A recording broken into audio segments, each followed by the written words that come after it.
Hi, it's James Mawson, editor of Global Corporate Venturing. It gives me great pleasure at the IBF Global Corporate Venturing and Innovation Partnering Conference in Newport Beach, California, to welcome Aneesh Chopra, the CTO, the Chief Technology Officer of the United States, President Obama. Pleasure to be with you. Thank you for having me. No, it's great. I mean, what I'm interested in particularly, you've got a hotline directly to President Obama. And what I want to know is the US, the rate of change according to the ITIF.org is almost 40th place now compared to where it was 10 years' time. If you had a goal in 10 years' time, where do you want the US to be? Well, the President has picked a number of key specific metrics where we want to move from back of the pack to the front of the pack. I would say our most important priority in that domain is the proportion of our young people that get college degrees. That today we are ranked around 9th in the global economy around the rate of college attainment. The President set an ambitious goal that by year 2020 we should return to number 1. That is one of the key measures that was studied by the ITIF when they issued their broader report. Okay, that's great. And in terms of, again, President Obama's called it a Sputnik moment. Yes. Can you explain a little bit more what that means, what your role therefore means for the U.S.? Well, what this means is that the President laid out a bold vision for the long-term success of the American economy. To win the future, the President said that we need to out-innovate, out-educate, and out-build our economic competitors. And what that means in the technology domain is that we have a much more ambitious agenda around digital infrastructure. So when we think about infrastructure, we think about wireless technology and the role the U.S. can play as a leader in the global marketplace, as we were for the first and the second waves of the internet-based economy.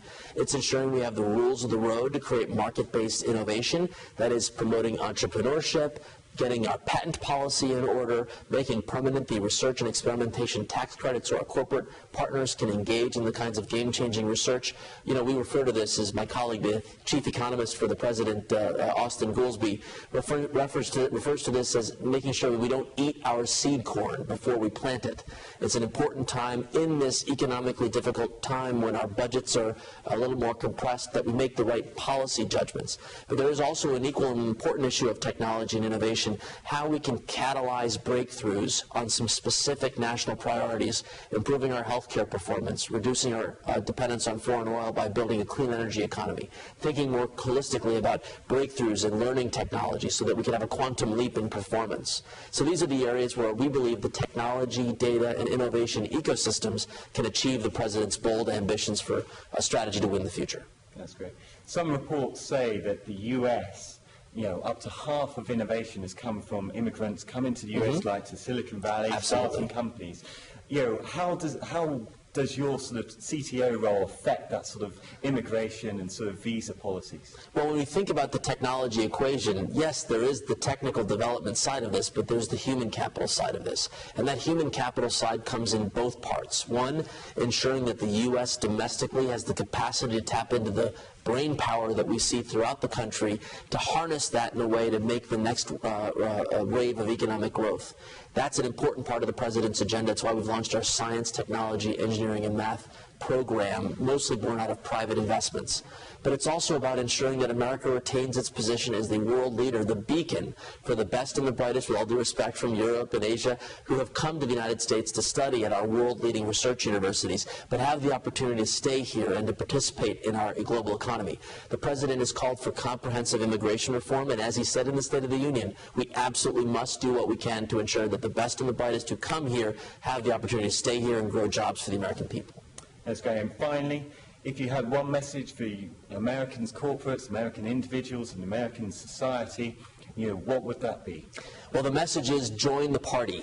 We think this is an opportunity to collaborate in new and creative ways where the government is doing the lowercase g job of convening around delivering standards for health information exchange, convening around developing ideas to build the energy efficiency strategies of the future, convening on how we can open up new markets for learning technologies.